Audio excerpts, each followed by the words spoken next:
Hello everyone, welcome back to Believers Science Academy Bengaluru. In the EPFO 2025 series, today we will discuss another important issue, not the topic, issue.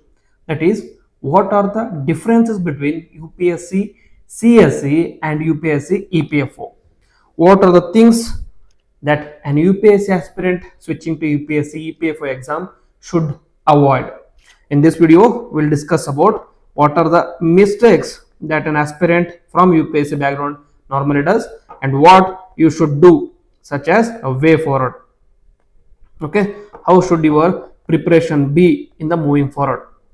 And also discuss the overconfidence trap of the people coming from UPSC to EPFO. Everything will be discussed in today's video. First, so we say that many UPSC CSE aspirants think that they walk into EPFO exam thinking that I have written so many lakhs of pages of GS answers.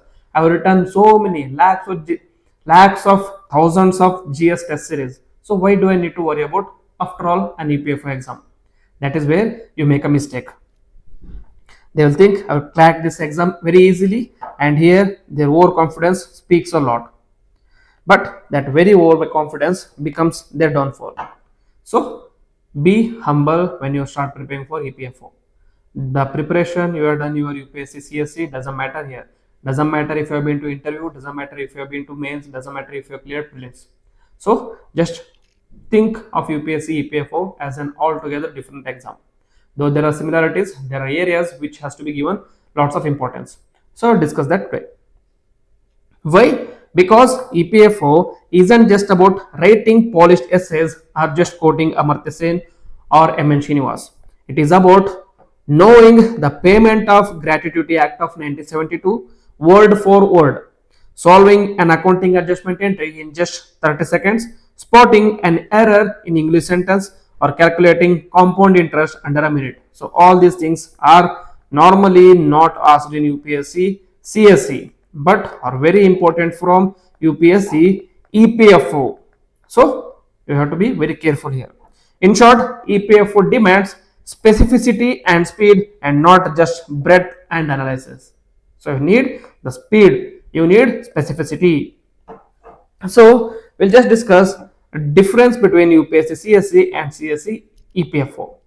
So who conducts the exam? Obviously, since the name itself is UPSC CSE and UPSC EPFO, it is conducted by Union Public Service Commission of India. Nature of post in CSE is All India Services, Group A and B Civil Services.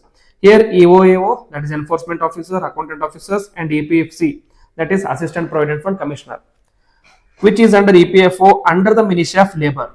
Okay, next exam stages are prelims, mains, and interview, and there are nine subjects in mains, and there are 2 papers to write in prelims, and in the interview it is of 250 marks.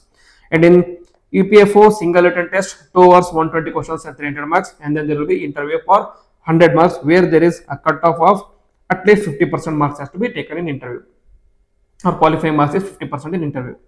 Next, syllabus is vast. You already know the syllabus of UPSC CSE. I don't need to explain you. And in the previous classes, I already explained the UPSC EPFO syllabus also. But just for the students who are watching this video for the first time, the syllabus is very compact: English, Indian freedom struggle, polity and economy, with a special emphasis to labor laws, and labor laws, accounting, social security, aptitude, and current affairs. All these things are given more importance or more primacy in UPSC EPFO. Next, the answer rating, except for the prelims, most of the answers will be written in a descriptive manner in the mains, whereas in UPSC EPFO it is only MCQs. So similar to UPSC CSE prelims. Okay, in prelims we will be writing 100 questions from paper 1 and 80 questions in CSET. Here combining both, there will be 120 questions.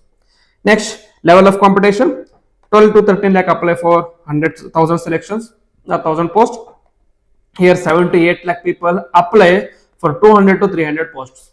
So you can see the competition is higher in UPSC EPFO. Next, nature of job is policy formulation, governance, administration, field postings.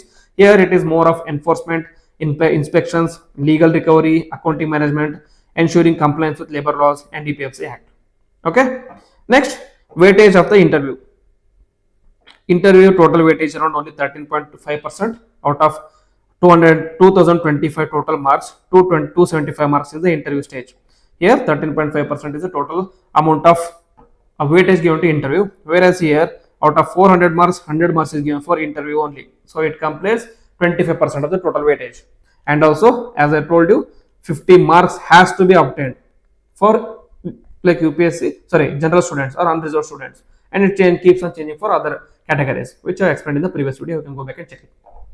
Next, mistakes that an UPSC CS aspirant should avoid are the mistakes that normally you do in the UPSC preparation or EPFO preparation. That is, treating it like CSE prelims.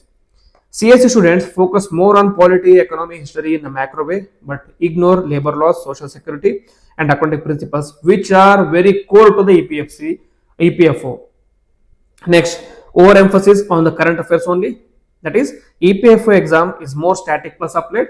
A question might ask directly about payment of wages act or a double entry bookkeeping and not news debates.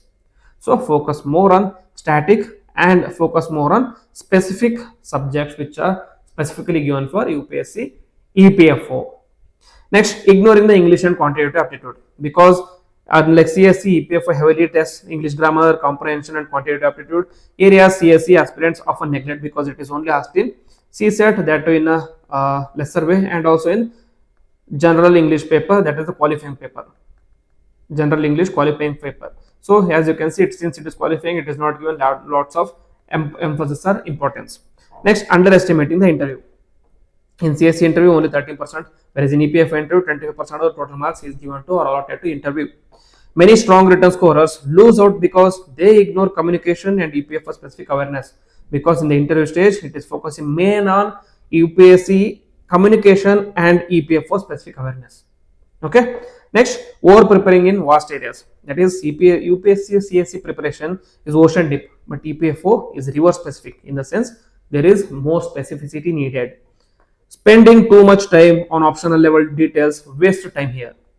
Next, how EPFO is different and how to approach it. Okay, there is a need for niche focus. That is, EPFO is equal to labor laws, social security, accountancy, and unique domain, unlike CSE's generalist approach. Okay, as you say in CSE, there are GS, that is general studies from 1 to 4. So the name itself says that you need general awareness, whereas in UPSC CSE, EPFO, there is a specificity, there is a depth needed in labor laws, social security, accountability, accountancy, etc. Next is MCQ pattern, requires precision, memorization, and solving speed. CSE background helps in analysis, but EPFO needs fact retention and application. Job role orientation, UPFO is mainly quasi-judicial, enforcement heavy. Knowledge of laws, schemes, compliance, organizational structure of EPFO is very essential. And high interview weightage. So you must prepare based on the role-based question. Like, what is EPF? How do you enforce compliance in a factory? Rather than CSE style philosophical questions. Okay, it is very fact oriented in UPSC EPFO compared to CSE. Next, key areas to focus for aspirants who are switching from UPSC to EPFO. That is, focus more on labor codes and social security. That is, labor codes and wages 2019, social security code of 2020, they become very important for you. Next, industry relations code, occupational safety code, all this becomes very important, because as I have already explained in my Telegram channel, in the UPSC PYQ for EPFO, PYQ for EPFO, there were 4 questions asked in 2023 in just one section of labor law. In just one pages of labor law, there are 4 questions, overall 4 questions were asked. So you can understand the significance of this labor law or labor code. Employer Provident Fund and Miscellaneous Provisions Act of 1952 is also important. Current reforms in gig economy, unorganized sector, unorganized sector, and social security.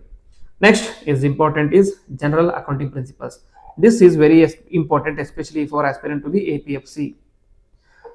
Journal entries, ledgers, trial balance, financial statements, bank reconciliation, and depreciation are very important here. Next, quantitative aptitude and mental ability.